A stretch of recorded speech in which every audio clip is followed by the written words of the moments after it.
പ്രോഗ്രാമിലേക്ക് എല്ലാവർക്കും നിറയെ സ്നേഹത്തോടെ സ്വാഗതം.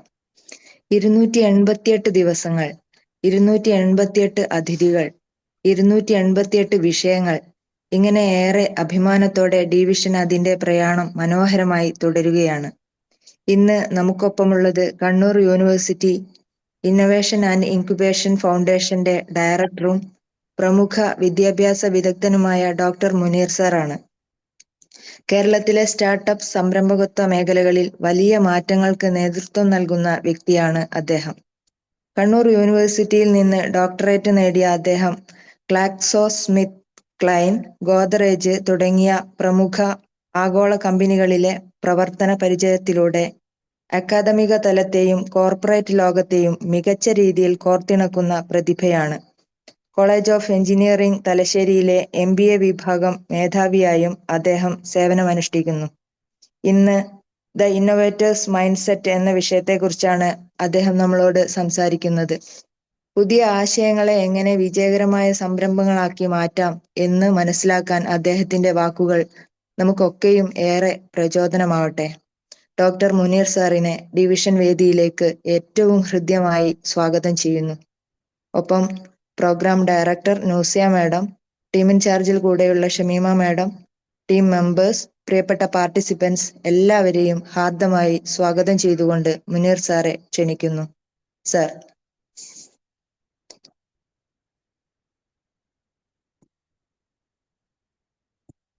Sir unmute. ഇപ്പൊ ഓക്കെ ആണോ? ഓക്കെ ആണ്. Thank you. So good morning to all. എന്തായാലും സിജിന്റെ ഈ ഡിവിഷൻ എന്നുള്ള പരിപാടിയിൽ എന്നെ ഇൻവൈറ്റ് ചെയ്തതിലുള്ള നന്ദി ഞാൻ ആദ്യമായിട്ട് രേഖപ്പെടുത്തുകയാണ്. വീഡിയോ കാണുന്നില്ല. ഹലോ, വീഡിയോ കാണുന്നില്ല. വീഡിയോ ഇപ്പൊ കാണുന്നില്ലേ? വീഡിയോ ഓൺ ആണല്ലോ. ഇപ്പൊ ഓക്കെ ആണ്. ഓക്കെ. അപ്പൊ എന്നെ ഇവിടെ ഇൻട്രൊഡ്യൂസ് ചെയ്തത് ഷമീമ ഷാജിറാണ്. ഷമീമ എൻ്റെ ക്ലാസ്മേറ്റ് കൂടിയാണ്. കഴിഞ്ഞ 1-2 ദിവസം മുന്നേ തന്നെ ഞാൻ അറ്റൻഡ് ചെയ്യേണ്ടതായിരുന്നു. ഒരു യാത്ര കാരണമാണ് ഇന്നത്തേക്ക് മാറ്റിയത്. എന്തായാലും ഈ പരിപാടിയിൽ പാർട്ടിസിപ്പേറ്റ് ചെയ്യുന്ന ആളുകൾക്കും അതുപോലെ എന്നെ ഇവിടെ ഇൻവൈറ്റ് ചെയ്ത ആളുകളോടുള്ള നന്ദി അറിയിക്കുകയാണ്. നമ്മുടെ ഇന്നത്തെ ഒരു സബ്ജക്റ്റ് എന്ന് പറയുന്നത് ഇന്നോവേറ്റേഴ്സ് മൈൻഡ് സെറ്റ്. നമുക്കറിയാം, നമ്മൾ എല്ലാ ദിവസവും കേൾക്കുന്ന ഒരു വാക്കാണ് ഇന്നോവേഷൻ, അതേപോലെ തന്നെ ഇന്നോവേറ്റർ എന്നൊക്കെ പറയുന്നത്. നമ്മൾ എല്ലാ ദിവസവും പലതരത്തിലുള്ള ഒരു ദിവസം പല രീതിയിൽ പല പ്രോഡക്റ്റുകളായിട്ടും പല സമയങ്ങളിലൊക്കെ തന്നെ നമ്മൾ പുതിയ പുതിയ ആശയങ്ങൾ, പുതിയ സംരംഭങ്ങൾ, പുതിയ സേവനങ്ങളൊക്കെ ഉപയോഗിച്ചുകൊണ്ടിരിക്കുന്ന ആളുകളാണ്. നമ്മളിപ്പം ഈ ഒരു പ്ലാറ്റ്ഫോം, സൂം പ്ലാറ്റ്ഫോം ആവട്ടെ, നമ്മൾ ഓരോ ദിവസവും രാവിലെ മുതൽ വൈകുന്നേരം വരെ ഉപയോഗിക്കുന്ന പലതരം പ്രോഡക്റ്റുകളാവട്ടെ, ഇതൊക്കെ ഇത്തരത്തിൽ നമ്മളെപ്പോലെയുള്ള പല ആളുകളും അവര് ലോകത്തിന് സംഭാവന ചെയ്തതാണ്. നമുക്കറിയാം, നമ്മൾ കോവിഡ് കാലഘട്ടങ്ങളിലൊക്കെയാണ് പ്രത്യേകിച്ച് അധ്യാപകരായിരിക്കും ഈ ഒരു പരിപാടിയിൽ കൂടുതലായിട്ട് അറ്റൻഡ് ചെയ്യുന്നത്. ഫിസിക്കലായിട്ടുള്ള ക്ലാസ് റൂമുകളൊക്കെ അടച്ച സമയത്ത് നമ്മളെല്ലാവരും വെർച്വൽ ക്ലാസ് റൂമിലേക്ക് മാറി. അന്നാണ് ഇത്തരത്തിലുള്ള സൂം പോലെയുള്ള ഈ ഗൂഗിൾ മീറ്റ് പോലെയുള്ള പ്ലാറ്റ്ഫോമുകളൊക്കെ നമ്മൾ വളരെ നിരന്തരമായിട്ട് ഉപയോഗിക്കാൻ തുടങ്ങിയത്. എങ്ങനെയാണ് നമുക്ക് ഇത്തരത്തിലുള്ള പ്ലാറ്റ്ഫോമുകളൊക്കെ വളരെ ലളിതമായിട്ട് ഉപയോഗിക്കാൻ പറ്റുന്നത്? നമ്മളെ പോലെയുള്ള കുറേ ആളുകൾ ഇത്തരം പ്രോഡക്റ്റുകൾ അല്ലെങ്കിൽ സേവനങ്ങൾ കണ്ടുപിടിക്കുന്നതിന് വേണ്ടിയിട്ട് പുതിയ വഴികൾ തേടുന്നുണ്ട്. പുതിയ വഴികൾ എന്ന് ഉദ്ദേശിക്കുന്നത് നമ്മളെക്കാളും കുറച്ചും കൂടെ അല്പം മാറി ചിന്തിക്കുന്നത് കൊണ്ടാണ് നമുക്ക് വളരെ എളുപ്പത്തിൽ ഉപയോഗിക്കാൻ പറ്റുന്ന, നമ്മുടെ ലൈഫ് വളരെ കൺവീനിയൻ്റ് ആയിട്ട് ജീവിക്കാൻ പറ്റുന്ന രീതിയിലുള്ള പ്രോഡക്റ്റുകളും സർവീസുകളും നമുക്ക് അവൈലബിൾ ആകുന്നത്. നമ്മൾ രാവിലെ എഴുന്നേൽക്കുന്നത് മുതൽ വൈകുന്നേരം ഉറങ്ങുന്നത് വരെ നമ്മൾ ഓരോ ആക്ടിവിറ്റി എടുത്ത് നോക്കാം. കഴിഞ്ഞ ഒരു 10 കൊല്ലമായിട്ട് ചെയ്യുന്ന രീതിയിലാണോ നമ്മൾ ചെയ്യുന്നത്? എനിക്കൊന്ന് ഈ മാസം ചില സമയത്ത് നമ്മൾ ആരും തന്നെ ബാങ്കിലൊന്നും പോയിട്ടുണ്ടാവില്ല. But every day we make payment, we receive payment. നമ്മൾ ബാങ്കിൽ പോകാതെ തന്നെ പലതരത്തിലുള്ള UPI പോലുള്ള പ്ലാറ്റ്ഫോമുകൾ, അത് ഗൂഗിൾ പേ ആവട്ടെ അല്ലെങ്കിൽ ഫോൺ പേ ആവട്ടെ, ഞാൻ പൊതുവേ നമ്മുടെ ആളുകളോടൊക്കെ പറയും, നമുക്ക് അഭിമാനത്തോട് കൂടിയിട്ട് അന്തസ്സോട് കൂടിയിട്ട് കടം ചോദിക്കാൻ പറ്റുന്ന ഒരു പ്ലാറ്റ്ഫോമാണ് GPay എന്ന് പറയുന്നത്. കാരണം നമ്മൾ ആളുകളോട് കടമല്ല ചോദിക്കുന്നത്, ഒരു 2000 രൂപ GPay അയക്കാൻ പറ്റുമോ? അപ്പൊ നമ്മൾ GPay തിരിച്ച് ചെയ്യാം. അപ്പൊ നമ്മൾ അഭിമാനത്തോടുകൂടി നമുക്ക് കടം ചോദിക്കാൻ പറ്റുന്ന ഒരു പ്ലാറ്റ്ഫോമായിട്ട് അത്യാവശ്യം നല്ല രീതിയിൽ ചിന്തിക്കുന്ന ആളുകൾ GPA ഉപയോഗിക്കുന്നുണ്ട്. മാത്രമല്ല പണ്ട് കാലങ്ങളിലൊക്കെ ഈ കല്യാണം കഴിക്കുന്നത് വലിയൊരു ഒരുപാട് ആളുകൾ ഇൻവോൾവ് ചെയ്തിട്ടുള്ള പ്രോസസ് ആയിരുന്നു. അതിൽ ബ്രോക്കർമാരുണ്ടാവും, നമ്മുടെ കുടുംബക്കാരുണ്ടാവും. പക്ഷെ ഇന്ന് നമുക്ക് അതൊക്കെ മാറ്റിവെച്ചുകൊണ്ട് മാച്ച് മിക്സിംഗ് അല്ലെങ്കിൽ എന്താണ് മാച്ച് മേക്കിംഗ് പ്ലാറ്റ്ഫോമുകളാണ്. അത് ഭാരത് മാട്രിമോണി പോലെയുള്ള, ലൈക്ക് മാട്രിമോണി പോലെയുള്ള നമുക്ക് എന്ത് തരത്തിലുള്ള സർവീസും നമ്മളുടെ വീട്ടുപടിക്കല് ഇന്ന് അവൈലബിൾ ആണ്. വീട്ടുപടിക്കൽ എന്ന് പറയുന്നത് നമ്മൾ ഉപയോഗിക്കുന്ന ഈ ഒരു മൊബൈൽ ഫോൺ എന്നുള്ള ഗാഡ്ജറ്റിൽ. അപ്പൊ എങ്ങനെയാണ് ഇത്തരത്തിലുള്ള പ്രോഡക്റ്റ് നമ്മളുടെ ജീവിതം എളുപ്പത്തിലാക്കുന്നത്? ആരൊക്കെയാണ് ഇതിന്റെ പിന്നിലുള്ളത്? ഇതിന്റെ പിന്നിൽ ഇന്നോവേറ്റീവ് ആയിട്ട് ചിന്തിക്കുന്ന ഒരുപാട് ആളുകളുണ്ട്, അല്ലെങ്കിൽ ഗ്രൂപ്പ് ഓഫ് ആളുകളുണ്ട്. അപ്പൊ എങ്ങനെ നമുക്കും അത്തരത്തിലുള്ള ഒരു മൈൻഡ് സെറ്റ് ഉണ്ടാക്കിയെടുക്കാം? അതാണ് ഞാൻ ഇന്ന് ഉദ്ദേശിക്കുന്നത്. ഞാൻ പറയുന്നത് നിങ്ങൾക്ക് ഓഡിബിൾ ആകുന്നു എന്ന് വിചാരിക്കുന്നു. Okay sir. കേൾക്കാമല്ലോ അല്ലെ? ഞാൻ കണ്ടിന്യൂ ചെയ്തോട്ടെ? ഓക്കെ. പൊതുവെ നമ്മൾ എല്ലാ ദിവസവും രാവിലെ ഓരോ കാര്യങ്ങൾ ചെയ്തു തുടങ്ങുന്നത് വളരെ കൺവെൻഷനൽ ആയിട്ടാണ്, അല്ലെങ്കിൽ നമുക്ക് റുട്ടീൻ ആയിട്ട്. ഉദാഹരണത്തിന് നമ്മൾ രാവിലെ എഴുന്നേൽക്കുന്നു, അതിനുശേഷം നമ്മൾ ഓഫീസിലേക്ക് പോകാൻ വേണ്ടിയുള്ള കാര്യങ്ങൾ ചെയ്യുന്നു. നമ്മൾ എന്താണ് ജോലി, ടീച്ചർ ആണെങ്കിൽ നമ്മൾ സ്കൂളിലേക്ക് പോകുന്നു, ബാങ്കിലാണെങ്കിൽ നമ്മൾ ബാങ്കിലേക്ക് പോകുന്നു, കമ്പനി ആണെങ്കിൽ കമ്പനിയിലേക്ക് പോകുന്നു. അപ്പൊ ഈ തരത്തിലാണ് നമ്മളുടെ ഓരോ ദിവസത്തെയും ജീവിതം നമ്മൾ ഡിസൈൻ ചെയ്തിരിക്കുന്നത്. അപ്പൊ മിക്കവാറും ആളുകൾ പറയും ഒരു സ്റ്റേജ് കഴിഞ്ഞാൽ എനിക്ക് ഇപ്പം ചെയ്യുന്ന ജോലി മടുത്തു, അല്ലെങ്കിൽ എനിക്ക് ഇപ്പോൾ ഉള്ള ഓഫീസ് മടുത്തു. അപ്പൊ എങ്ങനെ നമുക്ക് ഇത്തരത്തിലുള്ള പുതിയ ചിന്തകൾ വഴി നമ്മൾ ചെയ്യുന്ന ഡെയിലി റുട്ടീൻസിനെ നമുക്ക് കുറച്ചും കൂടി എഫിഷ്യന്റ് ആക്കാം, നമുക്ക് കുറച്ചും കൂടി എൻജോയബിൾ ആക്കാം. അപ്പൊ അത്തരത്തിൽ നമുക്ക് ഇന്നത്തെ ഒരു ഇന്നോവേറ്റീവ് മൈൻഡ് സെറ്റ് ടോക്ക് ഞാൻ സംസാരിച്ച് അവസാനിപ്പിക്കാമെന്ന് വിചാരിക്കുന്നത്.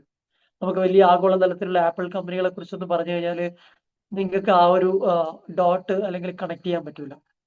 ഉദാഹരണത്തിന് നമ്മൾ വീട്ടമ്മമാര് എല്ലാ ദിവസവും അവർ പറയുന്നത് അടുക്കളയിൽ നമുക്ക് ഓരോ കാര്യങ്ങൾ ചെയ്ത് എനിക്ക് മടുത്തു. പക്ഷെ മിക്കവാറും നമ്മൾ നോക്കിയാൽ മനസ്സിലാവും കഴിഞ്ഞ ഒരു 25-50 വർഷമായിട്ട് നമ്മൾ അടുക്കളയിൽ യാതൊരു മാറ്റവും വന്നിട്ടില്ല. രാവിലെ 5 മണിക്ക് ആളുകൾ എഴുന്നേൽക്കുന്നു, അവർ അടുക്കളയിൽ പോയിട്ട് റുട്ടീനായിട്ട് അവർ ചായ ഉണ്ടാക്കുന്നു, ബ്രേക്ക്ഫാസ്റ്റ് ഉണ്ടാക്കുന്നു, ഉച്ചയാകുമ്പോൾ വീണ്ടും ചോറുണ്ടാക്കുന്നു, രാത്രിയാകുമ്പോൾ വീണ്ടും ഡിന്നർ ഉണ്ടാക്കുന്നു. പക്ഷെ ഇതിന് പകരം നമുക്ക് എന്തെങ്കിലും പുതിയ രീതിയിലുള്ള ഒരു ആശയം കൊണ്ടുവന്നു കഴിഞ്ഞാൽ നമ്മളുടെ ഇത്തരത്തിലുള്ള ഈ കിച്ചണിലുള്ള ആ ഒരു കെയോസ് നമുക്ക് ഒഴിവാക്കാൻ പറ്റുമോ?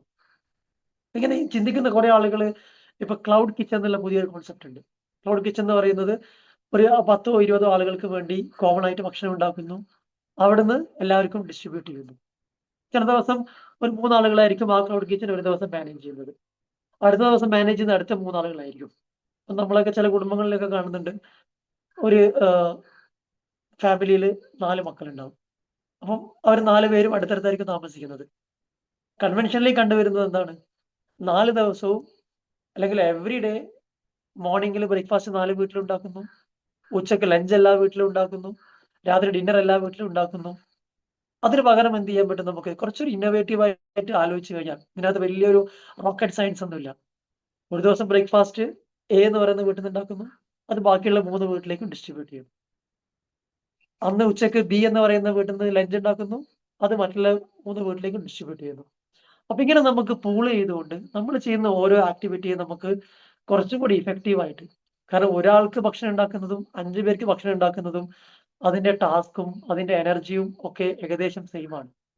മാത്രമല്ല ഓൺ ദി അതർ ഹാൻഡ് നമുക്ക് ഒരുപാട് സമയം അവിടെ സേവ് ചെയ്യാൻ പറ്റും, കോസ്റ്റ് നമുക്ക് ഒരുപാട് സേവ് ചെയ്യാൻ പറ്റും, നമ്മളുടെ എഫേർട്ട് നമുക്ക് ഒരുപാട് സേവ് ചെയ്യാൻ പറ്റും. ഇങ്ങനെ നമ്മൾ ഡേ ടു ഡേ ആക്ടിവിറ്റീസ് നമ്മൾ അതുപോലെ ഓഫീസിലേക്ക് പോകുന്ന കാര്യങ്ങളാണെങ്കിൽ നമ്മൾ നമുക്ക് എല്ലാ ദിവസവും ഇങ്ങനെ പോയിട്ട് മടുത്തു. ഇതിന് പകരം നമുക്ക് എന്ത് ചെയ്യാം? ഇത്തരത്തിൽ നമുക്ക് കാർ പൂളിങ്ങിനെ കുറിച്ചിട്ട് ആലോചിക്കാം. ഒരു ദിവസം നമ്മൾ ബസ്സിൽ യാത്ര ചെയ്യുന്നു, നമുക്ക് ബസ്സിലുള്ള യാത്ര ബോറടിക്കുന്ന സമയത്ത് നമുക്ക് ട്രെയിനിൽ യാത്ര ചെയ്യാം, ട്രെയിനിലുള്ള യാത്ര ബോറടിക്കുന്ന സമയത്ത് നമുക്ക് മറ്റുള്ള ആളുകളുടെ കൂടെ ബൈക്കിൽ പോവാം, അല്ലെങ്കിൽ ഇടയ്ക്ക് വേണമെങ്കിൽ നടന്നിട്ട് പോവാം. മാത്രമല്ല നമുക്ക് അങ്ങനെ പുതിയ പുതിയ വഴികൾ, ഇതൊന്നും പുതിയ വഴികളല്ല, പക്ഷെ ജനറലി ആളുകൾ ഇത്തരത്തിലുള്ള ഒരു പുതുവഴികളൊന്നും തേടാതെ വളരെ കൺവെൻഷനലായിട്ട് നമ്മുടെ എല്ലാ കാര്യങ്ങളും ചെയ്യുന്നത്. അത് സ്കൂളുകളിൽ കുട്ടികൾ പഠിപ്പിക്കുന്നതായിരിക്കാം, അതുപോലെ നമ്മളുടെ the way we talk or the way we വാക്ക്. അപ്പൊ എവിടെയാണ് കൂടുതലായിട്ടും ഇന്നോവേറ്റീവ് ആയിട്ട് ചിന്തിക്കുന്ന ആളുകൾ അവർ അൺകൺവെൻഷനൽ വേ ഓഫ് തിങ്കിങ് കൊണ്ടുവരുന്നത്. ഇത് നമുക്ക് വേറെ രീതിയിൽ കുറച്ചും കൂടെ സാങ്കേതികമായിട്ട് പറഞ്ഞു കഴിഞ്ഞാൽ നിങ്ങൾ കേട്ടിട്ടുണ്ടാവും ഡിസൈൻ തിങ്കിങ് കോൺസെപ്റ്റ്. എന്താണ് ഡിസൈൻ തിങ്കിങ് കോൺസെപ്റ്റ് എന്ന് പറഞ്ഞു കഴിഞ്ഞാൽ, നമ്മൾ ചെയ്യുന്ന ഓരോ ആക്ടിവിറ്റിയും കുറച്ചും കൂടി ഇഫക്റ്റീവ് ആയിട്ട്, കുറച്ചും കൂടെ ചീപ്പർ ആയിട്ട്, കുറച്ചും കൂടെ ബെറ്റർ ആയിട്ട് എങ്ങനെയൊക്കെ നമുക്ക് ചെയ്യാൻ പറ്റും. നമ്മൾ മലയാളികളാണ് ഏറ്റവും കൂടുതൽ വീട് പണിക്ക് വേണ്ടിയിട്ട് പൈസ ചെലവാക്കുന്ന ആളുകൾ. നമ്മൾ എന്ത് ചെയ്യും? ഒരു 5 സെന്റ് സ്ഥലം പൈസ കൊടുത്ത് വാങ്ങിക്കും. അവിടെ ഒരു 2000 2500 സ്ക്വയർ ഫീറ്റ് വീട് പണിയും. പക്ഷെ ആ വീട്ടിൽ 2 3 ആൾക്കാരെ ഉണ്ടാവുള്ളൂ. പക്ഷെ നമുക്ക് കുറച്ചും കൂടി ഇഫക്റ്റീവായിട്ട് ആലോചിച്ച് കഴിഞ്ഞാൽ നമുക്കൊന്ന് കോസ്റ്റ് കുറക്കാൻ പറ്റും. നമ്മളുടെ ഫൈനാൻഷ്യൽ ആയിട്ടുള്ള സ്ട്രെയിന് കുറക്കാൻ പറ്റും. നമ്മളുടെ മറ്റുള്ള ബേർഡൻ കുറക്കാൻ പറ്റും. നമുക്ക് നേരത്തെ പറഞ്ഞ പോലെ ഈ പൂളിംഗ് എടുത്തു കഴിഞ്ഞാൽ ഒരു ഫാമിലിയിൽ 4 പേരുണ്ട്. 4 പേർക്കും കൂടിയിട്ട് ഒറ്റ ഒരു അപ്പാർട്ട്മെന്റ് മോഡൽ എടുത്തു കഴിഞ്ഞാൽ ഓരോ ഫ്ലോറിലും ഓരോ ഫാമിലിക്ക് വേണ്ടി നമ്മൾ എന്ത് ചെയ്യുന്നു? നമ്മൾ വീട് പണിയുന്നു. ആ കോസ്റ്റ് നമ്മൾ കോമൺ ആയിട്ട് ഷെയർ ചെയ്യുന്നു. ഈ തരത്തില് നമുക്കുണ്ടായേക്കാവുന്ന പലതരത്തിലുള്ള പ്രയാസങ്ങളെ ഒരു പുതിയ രീതിയിലുള്ള ചിന്തകള്, പുതിയ രീതിയിൽ എന്ന് പറയുന്നത് വളരെ ശാസ്ത്രീയമായിട്ടുള്ള രീതികളൊന്നും ആവണമെന്നില്ല. നമുക്ക് എളുപ്പത്തിൽ ചെയ്യാൻ പറ്റുന്ന പല രീതികൾ. ഇപ്പൊ ഞാൻ നിങ്ങളെ ഒരു ജസ്റ്റ് ഒരു റീതിങ്കിന് വേണ്ടി ചോദിക്കുകയാണ്. നമ്മളെല്ലാവരും പെൻസിൽ ഉപയോഗിക്കുന്ന ആളുകളാണ്. പെൻസിലിന് എത്ര യൂസ് കേസുകൾ ഉണ്ടാവും? പൊതുവെ നമ്മൾ ക്ലാസ് റൂമിൽ കുട്ടികളോട് ചോദിച്ചാൽ കുട്ടികൾ പറയുന്ന ഒരു ഉത്തരാണ്, പെൻസിൽ നമ്മൾ എഴുതാനാണ് ഉപയോഗിക്കുന്നത്. അപ്പം നമുക്ക് തിരിച്ചു ചോദിക്കാം, എഴുതാൻ നമുക്ക് പെൻസിൽ മാത്രമല്ല, നമുക്ക് പേനയില്ല. കുറച്ചുകൂടി നന്നായിട്ട് എഴുതാൻ പേനയല്ലേ നല്ലത്? അപ്പൊ അതിലുപരിയായിട്ട് പെൻസിലിന് എന്തെങ്കിലും ഉപയോഗമുണ്ടോ? അവിടെയാണ് പെൻസിലിന്റെ അടുത്ത ഉപയോഗം വരുന്നത്. നമുക്ക് അത്യാവശ്യം എഴുതിയ കാര്യങ്ങൾ തിരുത്താനൊക്കെ പേനയെക്കാളും കുറച്ചും കൂടി എളുപ്പം പെൻസിലാണ്. അപ്പൊ നമുക്ക് പെൻസിലിന്റെ അടുത്ത മൂന്നാമത്തെ യൂസ് കേസ് വരും. പെൻസിൽ കൊണ്ട് എഴുതി കഴിഞ്ഞാൽ നമുക്ക് അത്യാവശ്യം മായ്ക്കാൻ പറ്റും. പെൻസിലിന്റെ കൂടെ ഇറേസർ ഉണ്ടാവും. അപ്പൊ നമുക്ക് വളരെ എളുപ്പത്തിൽ പെൻസിലിന് 3 ഉപയോഗങ്ങൾ ഉണ്ടെന്ന് മനസ്സിലായി. ഇതിനപ്പുറത്ത് പെൻസിലിന് എത്ര യൂസ് കേസുകളുണ്ട്? നമ്മൾ ആലോചിച്ചു കഴിഞ്ഞാൽ നമുക്ക് മേ ബി ഒരു 100 തരത്തിൽ പെൻസിലിന്റെ ഉപയോഗങ്ങൾ ഉണ്ടാവാം. എഴുതുക, എഴുതിയത് മായ്ക്കുക എന്നുള്ളത് പെൻസിലിന്റെ പ്രധാനപ്പെട്ട ഉപയോഗങ്ങൾ മാത്രമാണ്. അതിലുപരിയായിട്ട് ചില സമയത്ത് 100 200 യൂസ് കേസുകൾ. ഞാൻ വളരെ ഉദാഹരണം പറയാം. പെൻസിൽ നമുക്ക് ഗിഫ്റ്റ് കൊടുക്കാൻ വേണ്ടി ഉപയോഗിക്കാം.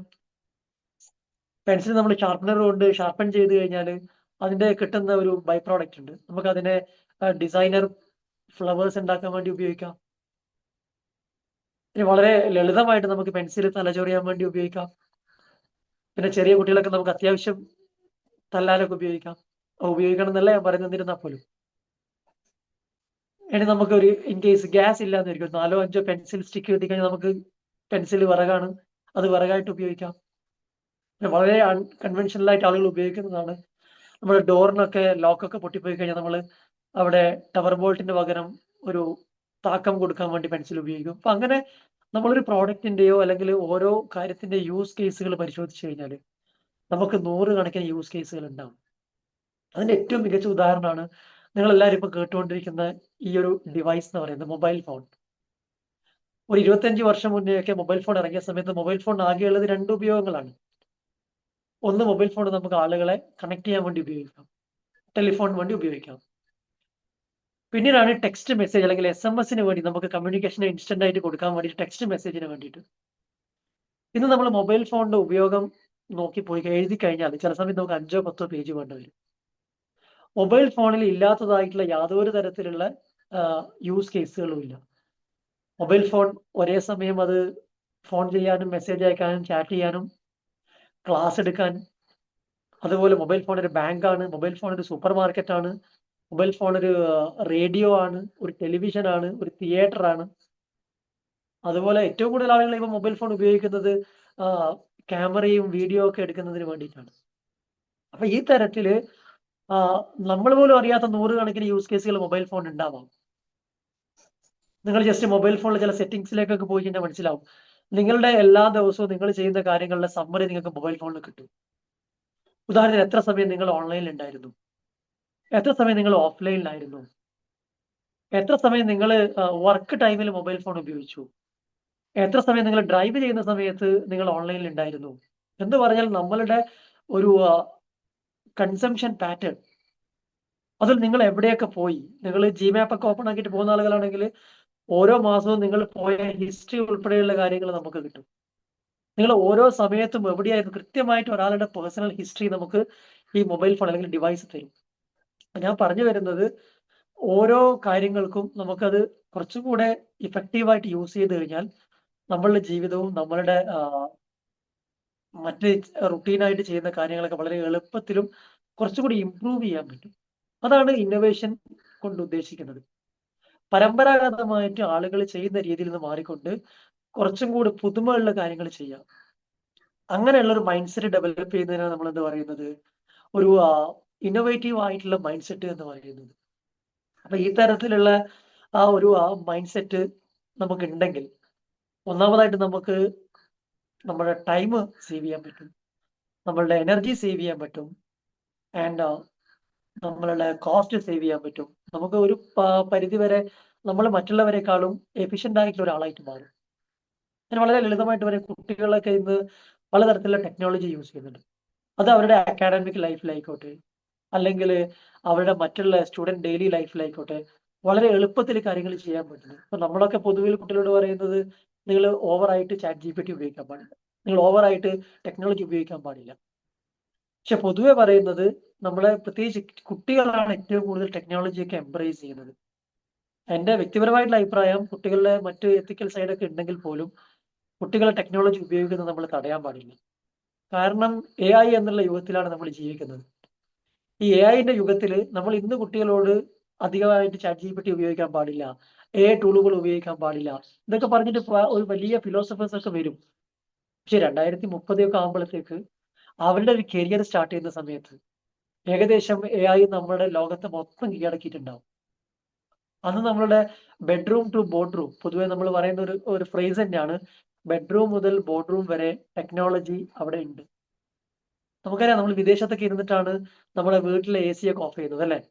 നമ്മുടെ വീട്ടിലെ മോട്ടോർ ആയിക്കോട്ടെ, ഗ്രൈൻഡർ ആയിക്കോട്ടെ, റെഫ്രിജറേറ്റർ ആയിക്കോട്ടെ, നമ്മുടെ ഈവൻ നാട്ടിൽ പാർക്ക് ചെയ്തിരിക്കുന്ന വണ്ടി ഉൾപ്പെടെയുള്ള കാര്യങ്ങൾ നമുക്ക് മൊബൈൽ ഫോൺ ഉപയോഗിച്ചുകൊണ്ട്, ഒരു ആപ്ലിക്കേഷൻ ഉപയോഗിച്ചുകൊണ്ട് നമുക്കതിനെ കൺട്രോൾ ചെയ്യാൻ പറ്റും. അപ്പൊ അങ്ങനെയുള്ള ലോകത്തേക്ക് നമ്മൾ വേഗം അടുത്തുകൊണ്ടിരിക്കുന്ന സമയത്ത് നമ്മളുടെ യങ്സ്റ്റേഴ്സ് ആയിട്ടുള്ള കുട്ടികളോടും നമ്മളുടെ നെക്സ്റ്റ് ജനറേഷൻ ലീഡ് ചെയ്യേണ്ട ആളുകളോടും നിങ്ങൾ ടെക്നോളജി ഉപയോഗിക്കാൻ പാടില്ല എന്ന് പറയുന്നത് ഒരു എന്തായിരിക്കും, ചില സമയത്ത് ഒരു വലിയൊരു ബ്ലണ്ടർ ആയിരിക്കും, അല്ലെങ്കിൽ മണ്ടത്തരമായിരിക്കും എന്നാണ് എനിക്ക് പറയാനുള്ളത്. ഒരു ഇന്നോവേഷൻ ഡിഫ്യൂഷൻ എന്ന് പറയുന്ന ഒരു കോൺസെപ്റ്റ് തന്നെ ഉണ്ട്. ഒരു പുതിയ ഒരു ടെക്നോളജി അല്ലെങ്കിൽ ഒരു പുതുമയുള്ള ഒരു കാര്യം നമ്മുടെ നാട്ടിലേക്ക് വന്നു കഴിഞ്ഞാൽ അത് ഒരു അഡോപ്ഷൻ സൈക്കിൾ, ആളുകൾ എങ്ങനെയാണ് ഇതിനെ ഏറ്റെടുക്കുന്നത്, ഇതിനെയാണ് നമ്മൾ ഇന്നോവേഷൻ ഡിഫ്യൂഷൻ സൈക്കിൾ എന്നൊക്കെ പറയും. അപ്പൊ ഇത് വെച്ചിട്ട് നമുക്ക് ആളുകൾ എത്രത്തോളം ഇന്നോവേറ്റീവ് ആണ്, അല്ലെങ്കിൽ ആളുകൾ എത്രത്തോളം കൺസർവേറ്റീവ് ആണ് എന്ന് മനസ്സിലാക്കാൻ വേണ്ടി പറ്റും. ഞാനൊരു ഉദാഹരണം പറയാം. ഈ സൂം എന്ന് പറയുന്ന പ്ലാറ്റ്ഫോം ഒക്കെ 2019-20 കാലഘട്ടത്തിലാണ് വളരെ പോപ്പുലർ ആയത്. അന്ന് ഇറങ്ങിയ സമയത്ത് ഒരു പ്രബല വിഭാഗം ആളുകളും പറഞ്ഞത്, സൂമിൽ നമ്മൾ ലോഗിൻ ചെയ്യാൻ പാടില്ല. സൂമിൽ നമ്മൾ ലോഗിൻ ചെയ്ത് കഴിഞ്ഞാൽ, ഹലോ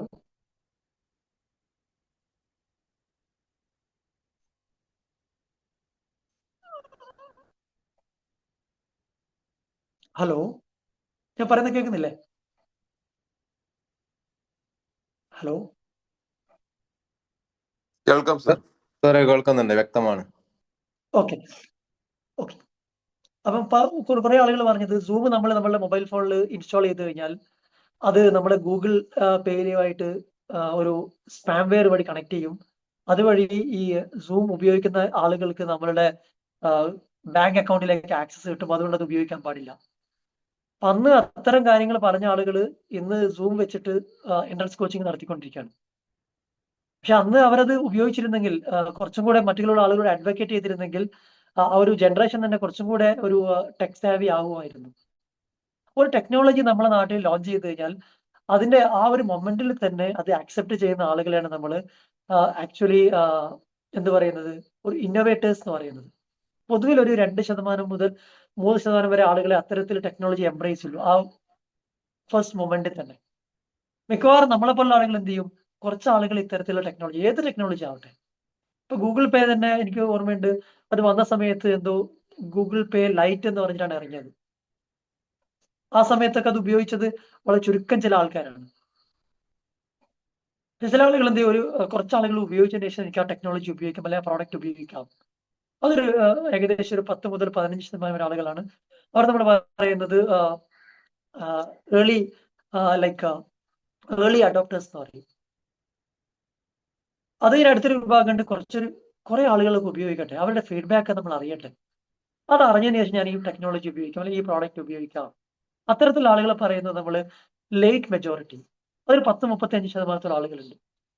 പിന്നെ ഒരു ഗ്രൂപ്പ് ഓഫ് ആളുകളാണ് എങ്ങനെയുണ്ട് ഇതൊക്കെ എങ്ങനെയുണ്ട് നോക്കട്ടെ, പൊതുവിൽ ഇതിന്റെ ഒരു പാറ്റേൺ ഒക്കെ നോക്കട്ടെ, ഇതിന് വല്ല പ്രശ്നങ്ങളുണ്ടോ, ഒരു പ്രശ്നവും ഇല്ലെങ്കിൽ ഇത് ഞാൻ ഉപയോഗിക്കാം. അതൊരു 10-30% ആളുകൾ അത്രയുണ്ട്.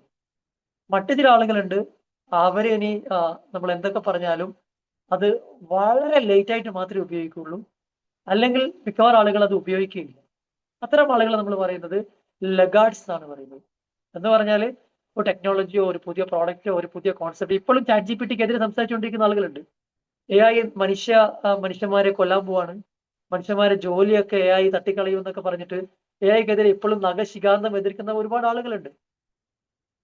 പക്ഷെ 5 years ഡൗൺ ദ ലൈൻ അവരൊന്നുകിൽ ഇത് ഉപയോഗിക്കില്ല, അല്ലെങ്കിൽ ഇവർ അറിഞ്ഞോ അറിയാണ്ടോ ഇവരുടെ ജീവിതത്തിൽ AI ഉണ്ടാവാം. ഞാൻ പറഞ്ഞു വരുന്നത്, ഇത്തരത്തിൽ ടെക്നോളജി ഒക്കെ വരുന്ന സമയത്ത് നമുക്ക് ഏത് ടെക്നോളജി ആവട്ടെ അതിന്റെ ഇനീഷ്യൽ സ്റ്റേജിൽ തന്നെ ഉപയോഗിച്ചു കഴിഞ്ഞാൽ നമുക്ക് അതിന്റെ ഒരു ലീഡർഷിപ്പ് കിട്ടും. So we try to become an innovator than to be a laggard. അപ്പൊ ഈ തരത്തില് നമുക്ക് പലതരത്തിലുള്ള ചോദ്യങ്ങൾ നമ്മളോട് തന്നെ ചോദിക്കാം. Are we an innovator or I am in are we a laggard? ഞാൻ ഏത് കാറ്റഗറിയിലാണ് പെടുന്നത്? അപ്പൊ നിരന്തരമായിട്ട് ഇങ്ങനെ ചോദ്യങ്ങൾ ചോദിക്കുമ്പോൾ ക്യൂരിയോസിറ്റി ഉള്ള ചോദ്യങ്ങൾ നമ്മൾ ചോദിക്കണം. അപ്പൊ നമ്മുടെ ഉള്ളിൽ എപ്പോഴും എന്ത് വേണം? ആ ഒരു വൈ ഫാക്ടർ വേണം. എന്തുകൊണ്ട് ഇങ്ങനെ ഒരു പ്രോഡക്റ്റ് വന്നു? എങ്ങനെയാണ് ഇത്തരത്തിലുള്ള ആളുകൾ പുതിയ രീതിയിൽ ചിന്തിക്കുന്നത്? നമ്മൾ കുട്ടികളൊക്കെ ചില സമയത്ത് പണ്ട് കാലങ്ങളൊക്കെ ചോദിക്കും, അവിടെ ഇംഗ്ലീഷ് ആൽഫബറ്റ് ഒക്കെ പറയുന്ന സമയത്ത് കുട്ടികൾ പറയും A for apple, B for ball എന്നൊക്കെ പറഞ്ഞിട്ട് ഇങ്ങനെ പറയും. അപ്പൊ നമുക്കറിയാം പണ്ട് കാലത്ത് ആ ന്യൂട്ടന്റെ ആപ്പിൾ ആയിരുന്നു ഒരു വലിയ റെവല്യൂഷൻ ഉണ്ടാക്കിയത്. പിന്നീട് എന്ത് വന്നു? നമുക്ക് സ്റ്റീവ് ജോബ്സിന്റെ ആപ്പിൾ വന്നു. ഇപ്പൊ ലോകത്തിൽ തന്നെ ഏറ്റവും ഇന്നോവേറ്റീവ് ആയിട്ടുള്ള പുതുമകൾ കൊണ്ടുവരുന്ന കമ്പനികൾ വളരെ പ്രധാനപ്പെട്ട ഒരു കമ്പനിയാണ് ആപ്പിൾ എന്ന് പറയുന്നത്. നമുക്ക് ഒരുപാട് മൊബൈൽ ഫോൺ ഉണ്ട്. പക്ഷെ എന്തുകൊണ്ടാണ് ആപ്പിളിലെ ഫോൺ ഉപയോഗിക്കുന്ന ആളുകളും ആപ്പിളിലെ ടെക്നോളജി ഉപയോഗിക്കുന്ന ആളുകളും കുറച്ചും കൂടെ വ്യത്യസ്തമാവുന്നത്? കാരണം ആപ്പിളിൽ കുറച്ചും കൂടെ എന്താണ് അഡ്വാൻസ്ഡ് ആയിട്ടുള്ള, എന്താണോ നാളെ ചിന്തിക്കുന്നത്, നാളെ ആളുകൾ ചെയ്യാൻ പോകുന്ന കാര്യങ്ങൾ ഇന്നേ ഇൻകോർപ്പറേറ്റ് ചെയ്തിട്ട് വരുന്ന ടെക്നോളജിയാണ് ആപ്പിൾ ഉപയോഗിച്ചുകൊണ്ടേയിരിക്കുന്നത്. ആപ്പിളിലെ ഈ I എന്ന് പറയുന്നത് തന്നെ അവർ പറയുന്നത് I stands for invention or I stands for innovation. അപ്പൊ ഈ തരത്തില് നമുക്ക് നമ്മളെ ജീവിതത്തിൽ പല സമയങ്ങളിൽ എന്ത് ചെയ്യാൻ പറ്റും? പുതിയ കാര്യങ്ങളെ കുറിച്ചിട്ട് ആലോചിക്കാൻ പറ്റും. അൺകൺവെൻഷണൽ വേ ഓഫ് തിങ്കിങ്, ഞാൻ നേരത്തെ സൂചിപ്പിച്ചതുപോലെ ഡിസൈൻ തിങ്കിങ് കോൺസെപ്റ്റ് നമുക്ക് എല്ലാ സ്ഥലത്തും അപ്ലൈ ചെയ്യാം. ഇപ്പൊ പൊതുവെ നമുക്ക് മഴ പെയ്യുന്ന സമയത്ത് 2 ഓപ്ഷനാണ് ഉള്ളത് പുറത്തു പോകണമെന്നുണ്ടെങ്കിൽ, അല്ലെ? ഒന്നുകിൽ കുട എടുത്തിട്ട് പോവാ, അല്ലെങ്കിൽ നനഞ്ഞിട്ട് പോവാം. പിന്നെ ഇടക്കാലത്ത് വന്നതാണ് ഡ്രൈവ് ചെയ്യാൻ പോകുന്ന ആളുകൾക്ക് എന്ത് ചെയ്യാൻ പറ്റും? ഈ ഡ്രൈവിംഗ് സമയത്ത് ഒരു പ്രത്യേകിച്ച് 2 വീലേഴ്സ് ഉപയോഗിക്കുന്ന ആളുകൾക്കുള്ള റെയിൻ കോട്ടുകളുണ്ട്. ഇപ്പൊ നമ്മള് സ്കൂളിന്റെ മുമ്പിലൊക്കെ നോക്കിക്കഴിഞ്ഞാല് ഇപ്പൊ നടക്കുന്ന ആളുകളൊക്കെ ഒരു 100 രൂപന്റെ റെയിൻ കോട്ട് ഇട്ടിട്ടാണ് പോകുന്നത്. സംഭവം ഇതിനകത്ത് വലിയ റോക്കറ്റ് സയൻസ് ഒന്നും ഇല്ല. പണ്ട് നമ്മളൊക്കെ സ്കൂൾ പഠിക്കുന്ന സമയത്ത് കുടയില്ലെങ്കിൽ നമ്മൾ സ്കൂളിലെ വരാന്തയിൽ നിൽക്കും, അല്ലേ? അല്ലെങ്കിൽ പിന്നെ രണ്ടാമത്തെ ഓപ്ഷനാണ് നനഞ്ഞിട്ട് പോകും. നനഞ്ഞിട്ട് പോകുന്ന സമയത്ത് നമ്മൾ ബാഗ് നനയും, ബുക്ക് നനയും, വീട്ടിൽ പോയി കഴിഞ്ഞാൽ നമുക്ക് തല്ല് കിട്ടും, പനി പിടിക്കും, ഇങ്ങനെയൊക്കെയുള്ള പ്രശ്നങ്ങളുണ്ട്. പക്ഷെ ഇന്ന് എത്ര വലിയ മഴയാണെങ്കിലും എനിക്ക് തോന്നുന്നത് ആ 100 രൂപന്റെ കോട്ടിട്ട് കഴിഞ്ഞാൽ നമുക്ക് എവിടെയും നടന്നിട്ട് പോവാം. ഇപ്പൊ പണ്ട് കാലങ്ങളിൽ കോട്ട് ഉണ്ടായിരുന്നു, പക്ഷെ ആ കോട്ടിന് എന്ത് ചെയ്തു?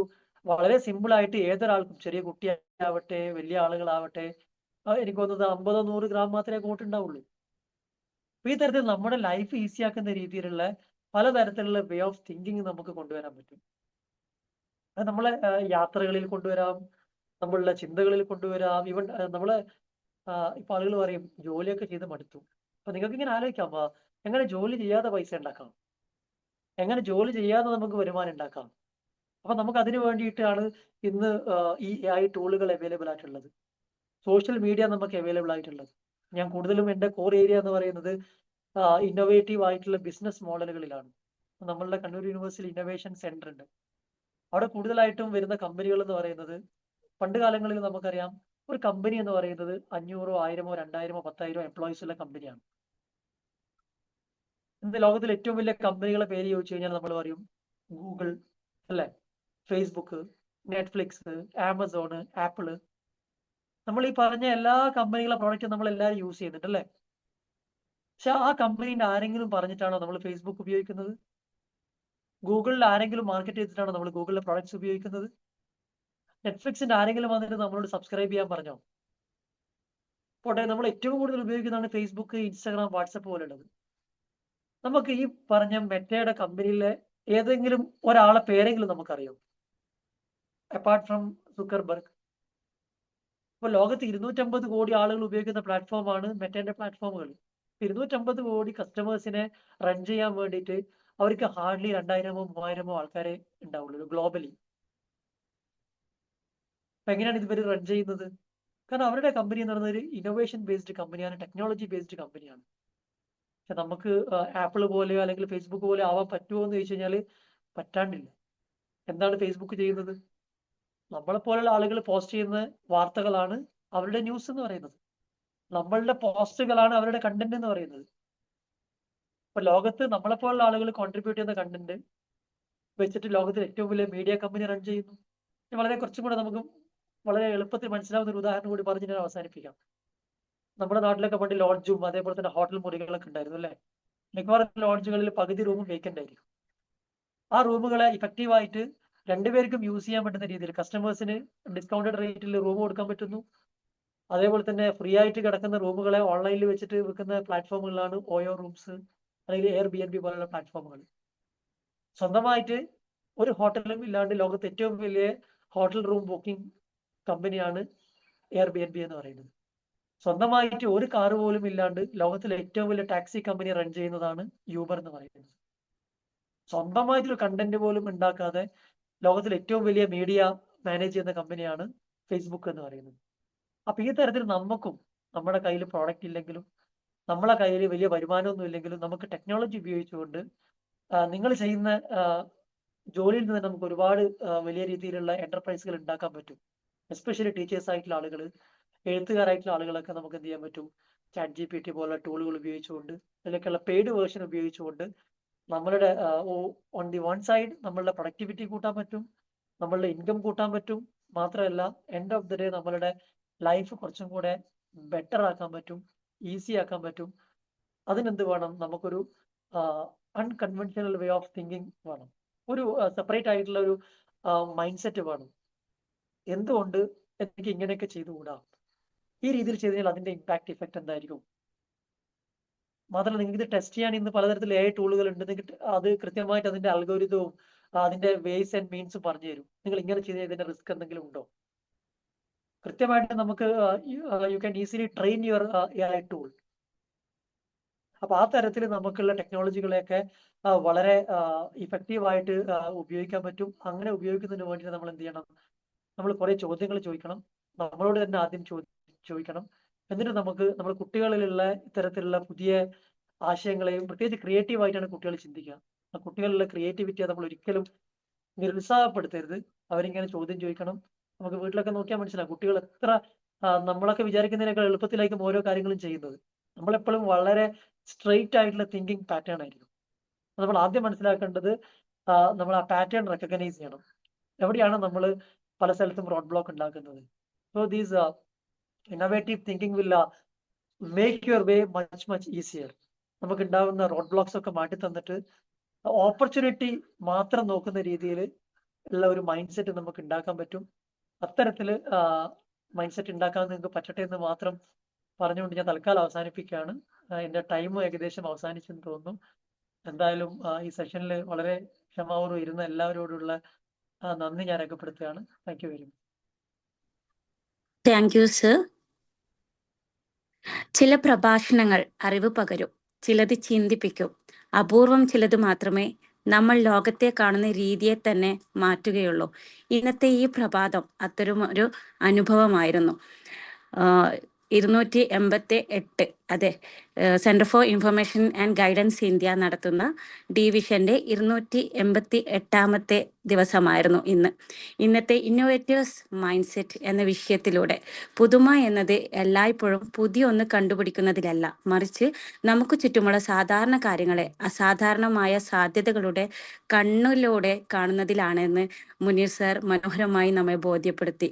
ക്ലൗഡ് കിച്ചൺ എന്ന ആശയത്തിൽ നിന്നും ഒരു പെൻസിലിന്റെ അനേക ഉപയോഗങ്ങളിലേക്കും നമ്മുടെ കൈകളിലെ സ്ഥിരം സാന്നിധ്യമായിട്ടുള്ള മൊബൈൽ ഫോണിന്റെ അനന്ത സാധ്യതകളിലേക്കും സർ വിരൽ ചൂണ്ടിയത് ഉപയോഗിക്കുന്ന വസ്തുവിനേക്കാൾ പ്രധാനമാണ് അതിനെ കാണുന്ന മനസ്സിന്റെ കാഴ്ചപ്പാട് എന്ന സത്യം ഓർമ്മിപ്പിക്കുന്നത് പോലെയായിരുന്നു. ഒരു വിത്ത് മുളയ്ക്കാൻ ഫലഭൂയിഷ്ഠമായ മണ്ണ് ആവശ്യമായ ഉള്ളതുപോലെ തന്നെയാണ് ഒരാശയം വളരാൻ തുറന്ന മനസ്സ് ആവശ്യമാണ്. ഈ തുറന്ന മനസ്സുമായി ഇന്നത്തെ ഈ വേദിയെ സമ്പന്നമാക്കിയ സർ നന്ദി അറിയിക്കുകയാണ്. അതേപോലെ എല്ലാ പങ്കാളികൾക്കും എല്ലാ പാർട്ടിസിപ്പൻസിനും ഹൃദയത്തിന്റെ ഭാഷയിൽ നന്ദി അറിയിക്കുകയാണ്.